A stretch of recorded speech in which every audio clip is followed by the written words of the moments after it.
30/8/23 गीत चला है। भैया मेरे राखी के बंधन को निभाना। क्या है निभाना? जी हाँ, क्या है ये निभाना? क्या है? रक्षाबंधन तो है। बहन बोल रही है भैया मेरे, जो तुमको रक्षा का सूत्र हमने बांधा है इसको निभाना। जितना जो स्वयं की सुरक्षा कर सकता है उन्हीं के लिए बाबा ने मुरली में बोला है। ये क्या बन जाएंगे शक्तियों के? पांडवों को शक्तियों का क्या करनी है? जी अरे पांडवों शक्तियों के लिए क्या बोला? गार्ड कौन है? गार्ड माना अगर आप रक्षा करना चाहते हैं, गार्ड बन के सहयोगी बनना चाहते हैं, तो पहले स्वयं की सुरक्षा जिसने की वही किनकी सुरक्षा कर सकता है? शक्तियों की जरूरत है सुरक्षा की। शिव की शक्तियां हैं, उनको जरूरत है। बोलिए भैया मेरे राखी के बंधन को निभाना। है ना? सुरक्षा की जरूरत किसको है? और बंधन किसने बांधा? किसको बांधा? पहले तो नियम था, कौन बांधता था? ब्राह्मण बांधते थे। किस लिए बांधते थे? रक्षा का सूत्र, कि आपकी सुरक्षा हो, कोई बाधा आपके जीवन में ना आए। तो पक्का जो पहला ब्राह्मण था शिव बाप ने, उसके द्वारा हम सब बच्चों को रक्षा का सूत्र बांधा। वो ब्राह्मण तो गया, फिर भागडोर किनको दे गया? शिव की शक्तियों को। वो शक्तियाँ नहीं जो आज कलेक्शन कर रही हैं। तो गिनती गिनेगी नहीं गिनी, कितने हजारों इकट्ठे किए। वो शिव की शक्तियाँ नहीं हैं, ये तो पवित्र आत्माएं हैं जिनके लिए बोला है भारत माता शिव शक्ति अवतार।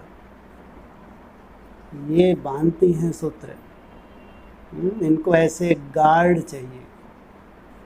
बाबा कहते हैं शक्ति भी चाहिए और पांडव भी चाहिए।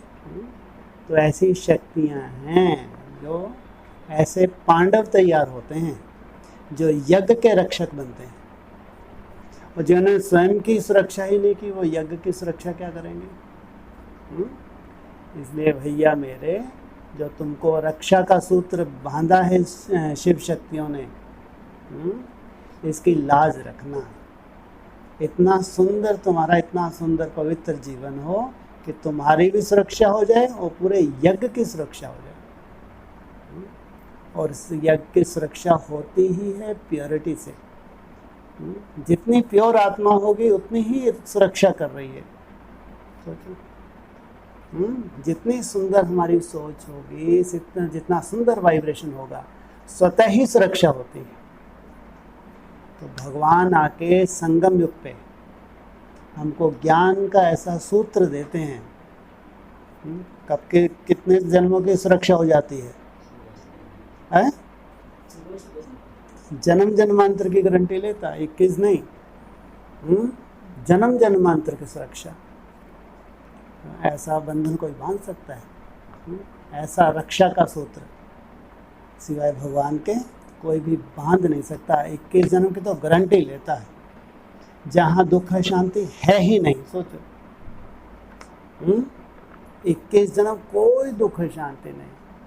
उसके बाद तुम तो इतना योग बल इकट्ठा कर लेते हो प्योरिटी के बल से। जितनी प्योर आत्मा उतना ही भगवान को सहज याद करती है। उस सहज याद के द्वारा अभी कितने घंटे बैठे? 3 घंटे। कैसी हालत है? अच्छा सबसे कठिन सब्जेक्ट है भगवान की याद। ज्ञान सुनना सुनाना बहुत सहज है, सबसे कठिन सब्जेक्ट है भगवान को याद करना। फिर कहते हैं कि योगी तो सब नहीं हो सकते, असंभव। ज्ञान सुनना सुनाना सहज है, कितने भी को भी सुना लो, सुन लो, वो टाइम घंटों निकाल लो, वो बहुत कम रस मिलता है। लेकिन याद की अनुभूति में बैठना, अनुभव करना, उसमें टाइम लगता है। इसलिए अर्जुन भी थक गया। क्या बोला? अरे प्रभु हाथ जोड़े, मन को थोड़ा सा बांधने की कोशिश करता हूँ, ये तो जैसे कि हवा है, ऐसे फिसलता है। दुखी हो गया तो उसको बोला अभ्यास और वैराग्य, बार बार अभ्यास कर, और जहाँ जहाँ ये भाग रहा है इसको बता कि अभी वो समय नहीं है, अभी रागों में उलझने का समय नहीं है। तो फिर याद सहज है, लेकिन अभ्यास, और वो भी ऐसे समय पे अभ्यास जहाँ चारों तरफ वायुमंडल कैसा होता जाता है, तामसी होता जाता है। विपरीत वायुमंडल में हम सतो प्रधान बनने की मेहनत कर रहे हैं, मेहनत तो लगेगी, और फिर भी डटे हैं। भावना का भी फल मिलता है, ध्यान रखना। आप डटे हैं, जैसे अभी 3 घंटे की सीटिंग हुई, तो सभी लोग बैठे, ये ज़रूरी नहीं है कि सबकी मन बुद्धि एकाग्र हो, लेकिन जिन जिन की भी एकाग्र होती है, कभी किसी की टूटती है, कभी किसी की टूटती है, सबकी एक साथ टूटती है क्या? ना सबकी एक साथ टूटती है, ना एक सबकी एक साथ जुड़ती है। तो वायुमंडल तो हमेशा बनता नहीं बनता, हाँ? और उस वायुमंडल में लगातार कोई आत्मा बैठे और उसके विक्रम विनाश ना हो, उसका परिवर्तन ना हो, वो नहीं सकता। इसके संगठन की महिमा है। इसलिए संगठित रूप में याद की महिमा है। मेहनत ज़रूर है, लेकिन अगर सृष्टि का परिवर्तन होगा, चाहे आत्माओं का श्रेष्ठ परिवर्तन होगा, उसके लिए चाहिए संगठन का बल। इसलिए भगवान ने सूत्र तो बांधा है, लेकिन ऐसे पांडव, ऐसी शक्तियाँ जो प्योरिटी के बल से इतनी सहज याद की, जो असंभव है उसको इतना सहज कर ले। कहते हैं सुबह था, जितना स्नेह होगा तो याद भी कैसी होगी? सहज। और स्नेह भी किससे है?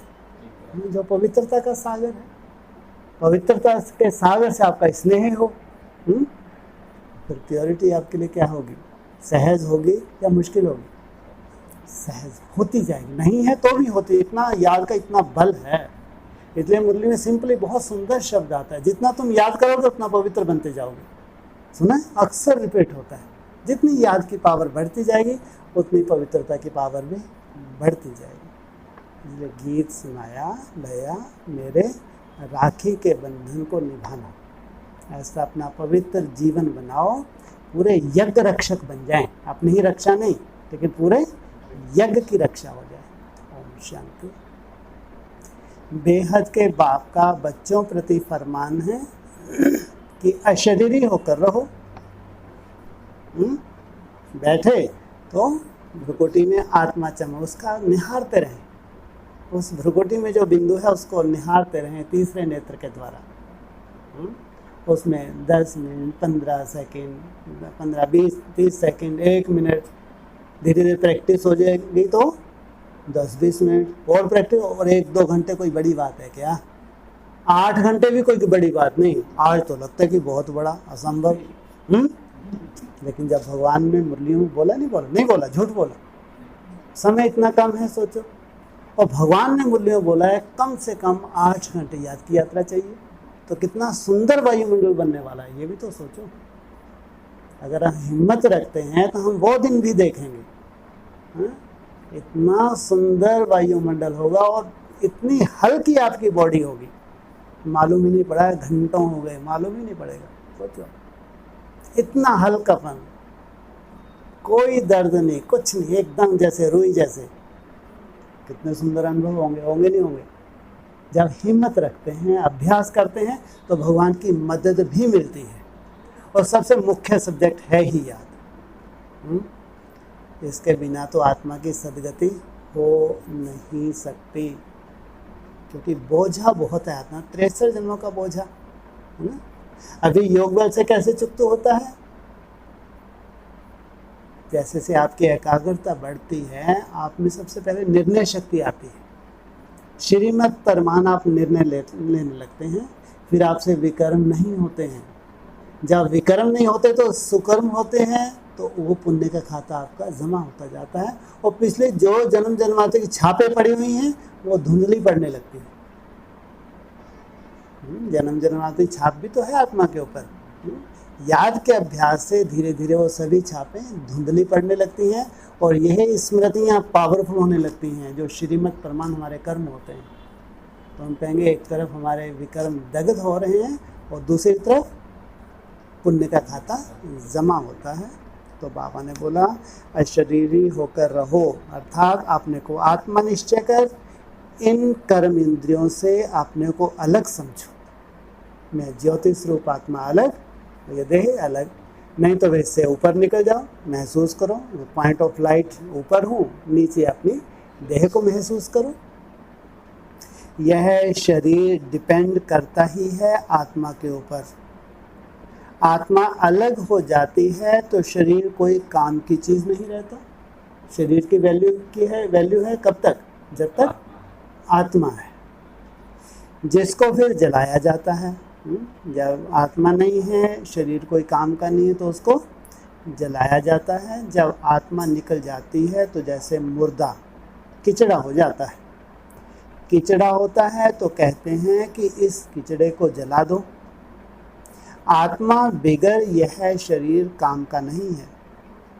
तो अहम आत्मा इमॉर्टल, यह शरीर जो पार्ट बजाने के लिए मिलता है यह विनाशी है। आत्मा निकल जाती है तो यह शरीर कोई काम का नहीं रहता, बदबू हो जाती है। शरीर के बिगर आत्मा साइलेंस रहती है। बाप समझाते हैं तुम्हारी आत्मा का स्वधर्म है साइलेंस, जिसमें टिकना सबसे ज़्यादा मुश्किल लगता है, जबकि हमारा स्वधर्म है। क्योंकि जन्म जन्मांतर का संस्कार हो गया वाचा का, इसलिए जो स्वधर्म है उसको भूल गए। तुम जानते हो हम आत्मा वास्तव में परम धाम में रहने वाली हैं। परम पिता परमात्मा भी वहाँ रहते हैं। जब कोई दुख होता है तो बाप को याद करते हैं, मुझे इस दुख से छुड़ाओ। आत्मा ही सुख दुख में आती है। बहुत सन्यासी आदि हैं जो कहते हैं आत्मा निर्लेप है, परंतु नहीं, आत्मा में ही खाद पड़ती है। सच्चे सोने से सिल्वर पड़ती है। सोचो खाद कहाँ से पड़नी शुरू हो गई? सबसे पहले द्वापर से। अभी क्या बोला? सिल्वर कहाँ पड़ा? त्रेता में। पहले गोल्ड थी और फिर सिल्वर की। अरे नीचे कलाएं कम तो हुई ना। तो क्या कहेंगे जो गोल्डन एज जो हमारी स्टेज थी वो थी क्या? बिल्कुल नहीं। सच्चे सोने में सिल्वर पड़ती है तो सोना 24 कैरेट से 22 कैरेट बन जाता है। सच्चे सोने में खाद डाल देते हैं तो जेवर मुलम्मे का हो जाता है। आत्मा ही मुख्य है। आत्माओं का बाप है परम पिता परमात्मा। वही आकर इस समय बच्चों को कहते हैं अब शरीर का भान छोड़ दो। इस शरीर को अभी क्या करना है? छोड़ना है। जीते जी भी छोड़ना है। मैं आत्मा हूँ, बाप के पास जाता हूँ। हम हैं पांडव। पांडवों का प्लान यह है, पहले यादव यूरोपवासी, फिर कौरव, और यह हैं पांडव। बरोबर महाभारी लड़ाई लगी और फिर जय जयकार हो गया। कल्याणकारी है या अकल्याणकारी है? जो महाभारी ग्रह और लड़ाई जिसको कहते हैं सिविल वार, महाभारत जो होने वाली है, इसी से क्या होगा? स्वर्ग के गेट खुलेंगे। इसलिए बोला तुम्हारी कर्मातीत अवस्था का और विनाश का बहुत गहरा संबंध है। यह राजयोग है ही नई दुनिया स्वर्ग के लिए। पांडवों की जय जयकार हुई और सब खलास हो गए। जय जयकार होती ही है सतयुग में। राखी का त्योहार भारतवासी मनाते हैं, राखी बांधते हैं। अभी यह बच्चे जानते हैं राखी एक ही बार बांधते हैं, जो फिर 21 जन्म पवित्र रहे। कितनी बड़ी प्रारब्ध। संगम युग पे आके बाप ने बांधी, लेकिन 21 जन्म तक उस प्योरिटी के बल से संपूर्ण सुख शांति, जहाँ दुख है ही नहीं। तो कितनी महानता होगी प्योरिटी की।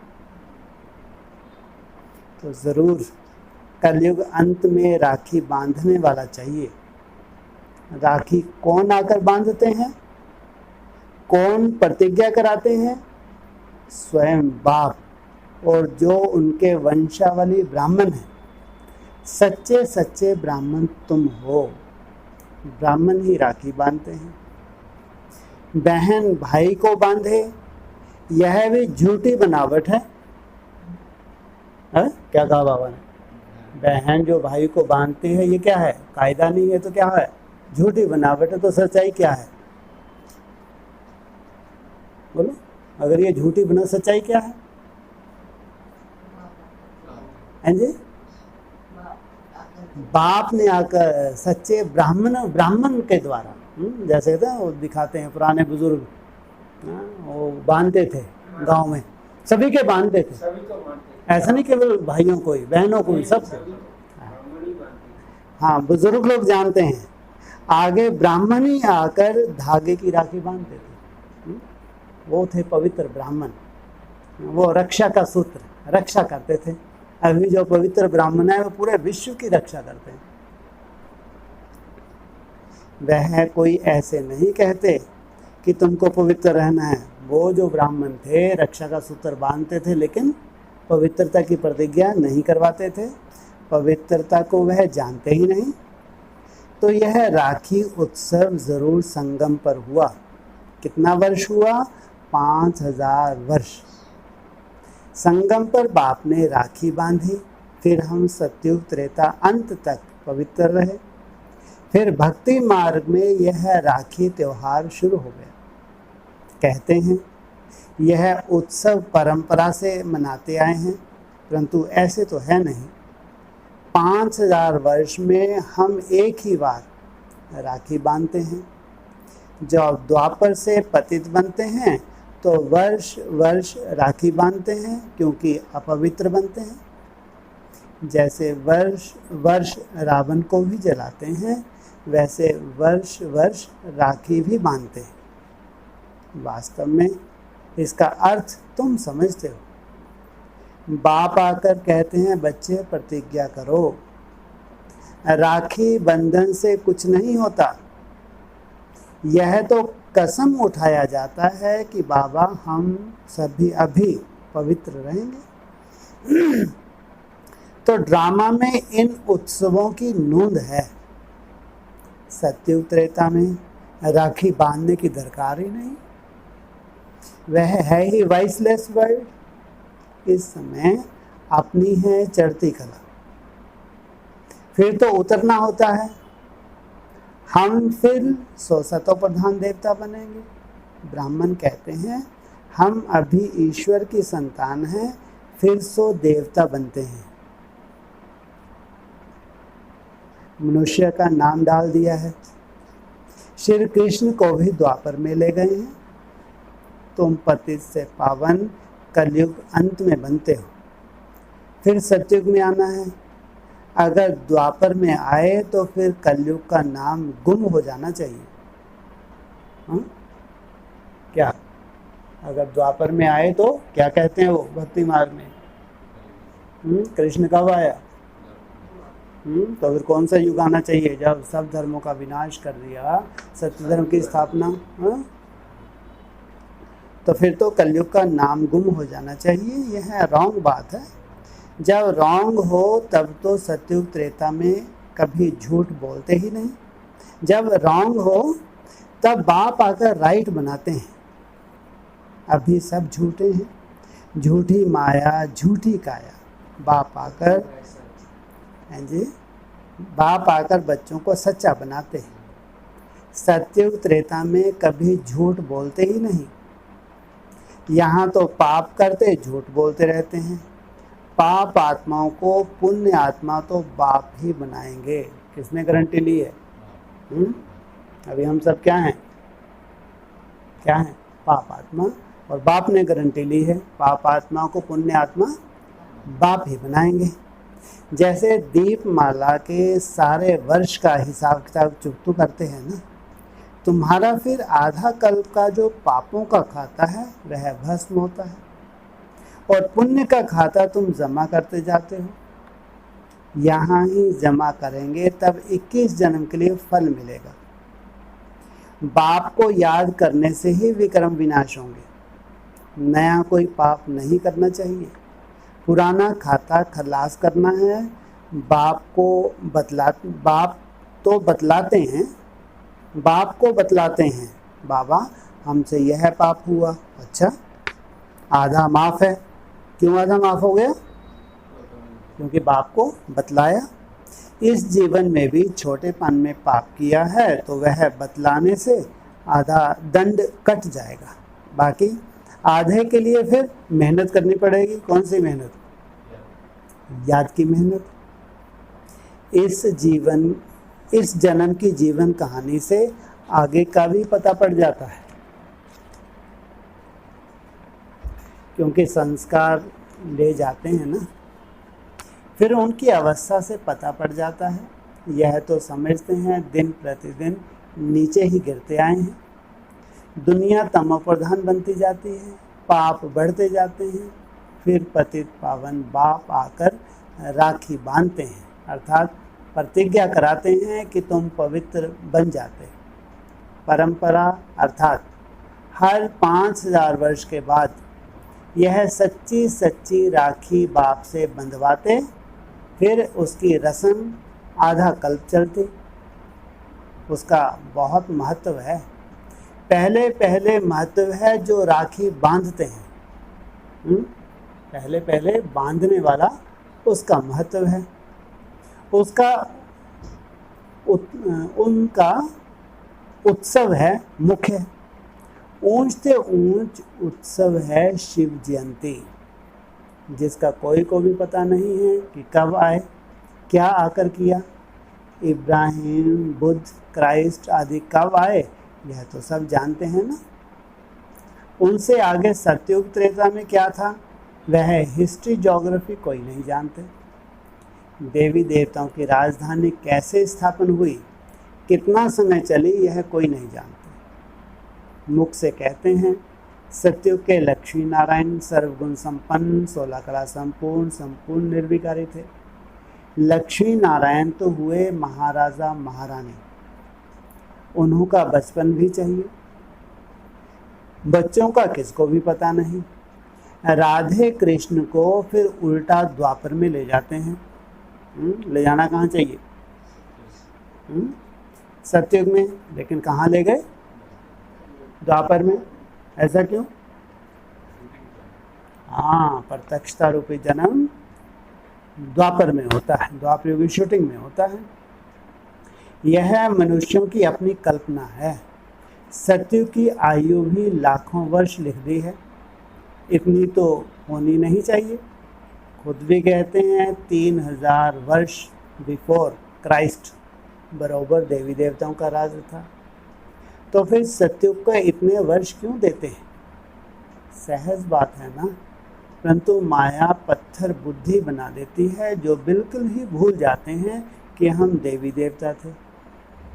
नंबर 1 ही जब नारायण बनता है तो उनको यह ज्ञान नहीं होता, ज्ञान प्राय लोप हो जाता है। बाप कहते हैं अभी तुमको ज्ञान देता हूँ मनुष्य से देवता बनने का। देवता बन गए फिर क्या सिखलाएंगे, दरकार ही नहीं। तो राखी का उत्सव भी तुम जानते हो। यह सब उत्सव वर्ष वर्ष होते हैं। कुंभ का मेला, सागर नदी का मेला बड़ा भारी लगता है। सागर और ब्रह्मपुत्रा नदी का मेला मशहूर है। सागर तो बाप है, उनसे पहले यह ब्रह्मपुत्रा निकली, फिर वृद्धि होती जाती है। सागर और ब्रह्मपुत्रा का मेला देखने में आता है। वहाँ फिर है नदियों का मेला, उसमें भी साफ पानी और मैला पानी दिखाई पड़ता है। वहाँ भी हर वर्ष मेला लगता है। वर्ष वर्ष जाकर पति से पावन बनने स्नान करते हैं। अब भी तुम संगम युग पर हो, बरोबर इस समय तुम ज्ञान सागर से आकर मिले हो। यह है संगम का सुहावना समय, जबकि आत्माओं का परमात्मा से मिलन होता है। तुम बच्चे जानते हो, जो भी पर्व मनाते हैं वह सब अभी के हैं। आज है रक्षाबंधन। बाबा थोड़ी राखी भी ले आए हैं, थोड़ी, ज़्यादा नहीं। क्यों? बाबा कितनी राखी ले आए? तो 8-10 कहाँ बोला, ये बोला बाबा थोड़ी राखी ले आए हैं। ज़्यादा ले आने क्या वजन हो जाता क्या? थोड़ी सी ज़्यादा ले आते तो क्या ज़्यादा वजन हो जाता? ऐसा क्यों बोला? आज बाबा थोड़ी सी राखी लाए, ज़्यादा लाते तो? शुरुआत थोड़ों से होती है। जब थोड़ों को बाप पहले पवित्रता का सूत्र बांधते हैं, इतनी पावर देते हैं, वो थोड़े से पवित्र बनते हैं, धीरे धीरे झाड़ वृद्धि को पाता है। अब बाबा पूछते हैं, किसको शिव बाबा से राखी बंधवानी है वह हाथ उठावे। और यहाँ है कोई? जिसको शिव बाबा से राखी बंधवानी है वह हाथ उठावे।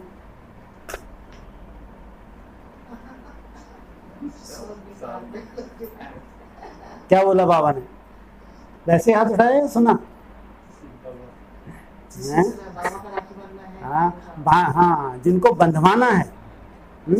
सोचो, भगवान हमको राखी बांधे, हमारे तो दोनों हाथ खड़े हो जाने चाहिए। बाबा ने पूछा, वह हाथ उठावे। पहले 2-4 ने उठाया, यहाँ तो सबने उठाया। यहाँ तो एकदम सूक्ष्म बुद्धि वाली आत्माएं बैठी हैं। फिर बाबा ने कहा, शिव बाबा से जिनको राखी बंधवानी हो वह हाथ उठावे।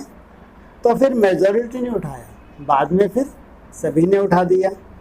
बाप दादा बोले, क्या तुम सब पावन नहीं हो जो राखी बंधवाते हो? फिर मम्मा से बाप दादा ने पूछा, तो मम्मा बोली, राखी तो बांधी ही हुई है। मम्मा बहुत प्योरिटी की पावर थे। तो उन्होंने क्या बोला कि बाबा हमारे तो जब से आप आए बांधी ही हुई है। देखो, बाबा ने बच्चों की परीक्षा ली तो सब फेल हो गए। क्या मतलब निकला? ना इतना निश्चय होना चाहिए जैसे मम्मा को था कि हमको तो राखी बांधी ही हुई है, जब से आप आए तब से आपने ये सूत्र बांध दिया, अब हम भक्ति मार्ग की शूटिंग थोड़ी करेंगे। देखो, बाबा ने बच्चों की परीक्षा ली तो सब फेल हो गए। मम्मा ने ठीक कहा, तुम तो पवित्र ही हो, बाकी ज्ञान की धारणा पर मदार है। खजाना तो मिलता ही रहेगा, जब तक जीते हो तब तक खजाना इकट्ठा करते रहो। पवित्र तो तुम हो, परंतु याद में रहने से तुम वायुमंडल को शांत बनाते हो। पवित्रता की प्रतिज्ञा तो तुमने की, लेकिन जो तुम अभी याद करते हो इससे वायुमंडल शुद्ध होता है, शांत होता है। सारी दुनिया को शांति का वर्षा दे रहे हो। सोचो कितनी बड़ी बात बोली। जो ऐसे पवित्र ब्राह्मण होंगे, पवित्र योगी आत्माएं होंगी, उनके द्वारा पूरे विश्व को शांति का वर्षा मिलता है। सारी दुनिया को शांति का वर्षा दे रहे हो, पवित्रता की प्रतिज्ञा की जाती है। बाप को याद करते हो शांति फैलाने के लिए। यह भी तुम जानते हो, जितना बाप को याद करेंगे माया का असर नहीं होगा। माया के तूफान भी आते हैं ना।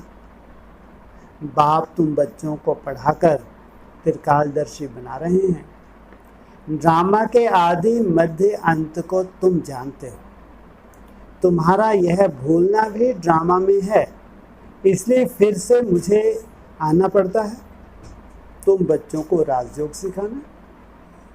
शिव जयंती मनाते हैं परंतु अर्थ नहीं समझते। बाबा ने राखी लाई थी क्योंकि एक बच्चा नया आया था। यह पान का बेड़ा उठाना होता है। बाबा, हम राखी बंधवाते हैं।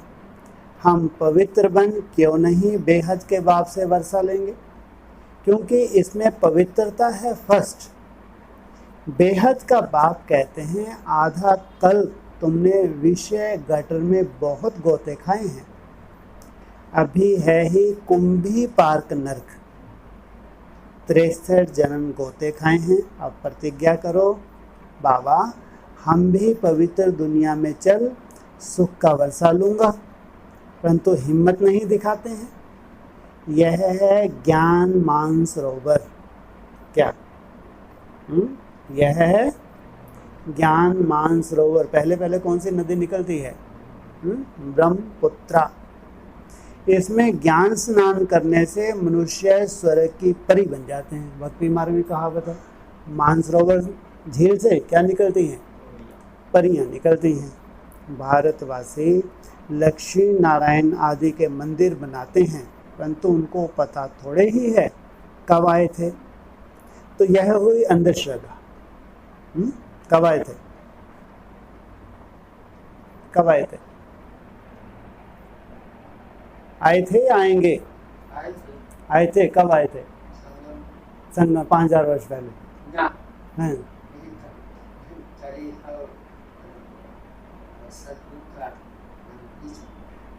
माना अभी प्रत्यक्षता रूपी जन्म तो नहीं हो, तो कब आएंगे कह सकते हैं ना।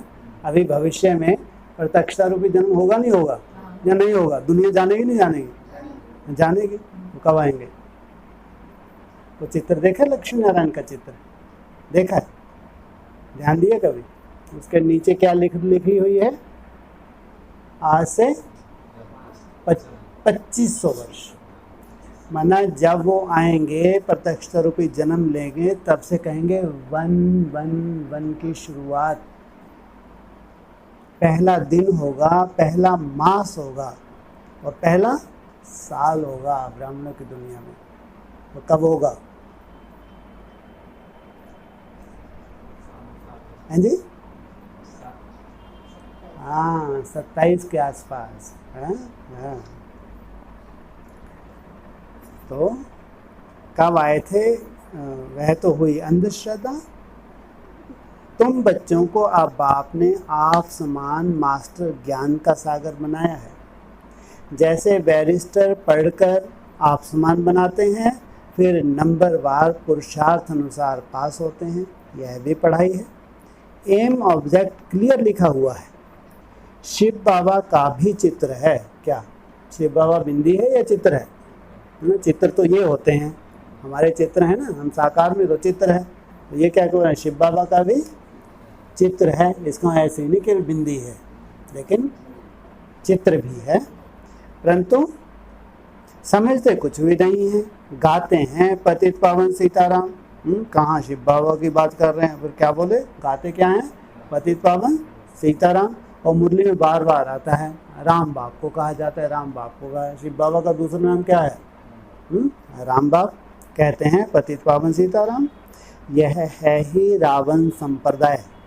इसलिए बाप कहते हैं अपनी शक्ल देखो, 16 कला संपूर्ण, सुर संपूर्ण, निर्विकारी हो, अपने को आत्मा निश्चय करते हो। तुम्हारी आत्मा का बाप कौन? उनको नहीं जानते तो तुम नास्तिक ठहरे। फिर नास्तिक लक्ष्मी को कैसे वरेंगे? तुम जानते हो बरोबर हम बंदर संप्रदाय थे, अब हम श्री नारायण को वरने लायक बनते हैं। बाप कहते हैं मैं तुमको माया रावण के राज्य से लिबरेट करने आया हूँ। फिर रावण का बुत कभी जलाएंगे नहीं। यह समझने की बातें हैं। जितना पुरुषार्थ करेंगे उतना अच्छा वर्षा पाएंगे। बाबा बता सकते हैं तुम इस समय के पुरुषार्थ अनुसार क्या बनेंगे। आजकल मनुष्यों की मौत तो बड़ी सस्ती है। वहाँ तो समय पर आयु पूरी हुई झट मालूम पड़ेगा कि हमको अब चोला छोड़ दूसरा नया लेना है। क्या होगा? पहले ही साक्षात्कार हो जाएगा कि अब शरीर छोड़ना, वो कहाँ जन्म होना है, ये भी साक्षात्कार हो जाएगा। नई नई आत्माएं आती हैं तो पहले पहले उन्हों की महिमा होती है, फिर कम हो जाती है। सतो रजो तमो से हरेक को पास करना है। बाबा आकर सतो प्रधान बनाते हैं, यह भी वंडर है। इतनी करोड़ आत्माओं को अपना अविनाशी पार्ट मिला हुआ है जो कभी विनाश नहीं हो सकता। आत्मा इतनी छोटी सी बिंदी है, उसमें सारा अविनाशी पार्ट भरा हुआ है। इसको कुदरत कहा जाता है।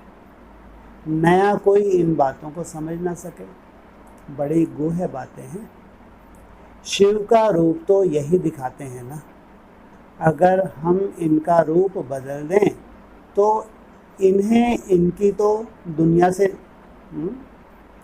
शिव का रूप तो यही दिखाते हैं ना। अगर हम इनका रूप बदल दें तो कहें इनकी तो दुनिया से न्यारी बातें हैं।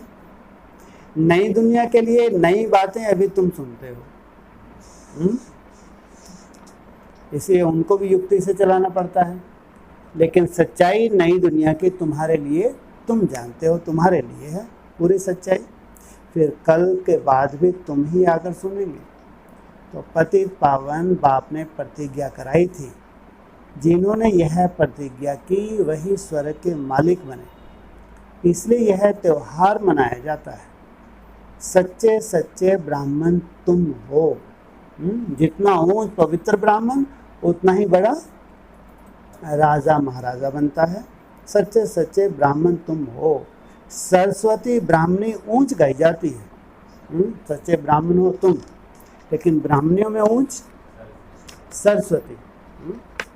अच्छा, मीठे मीठे सकीले बच्चों प्रति माता पिता बाप दादा का याद प्यार। Good morning.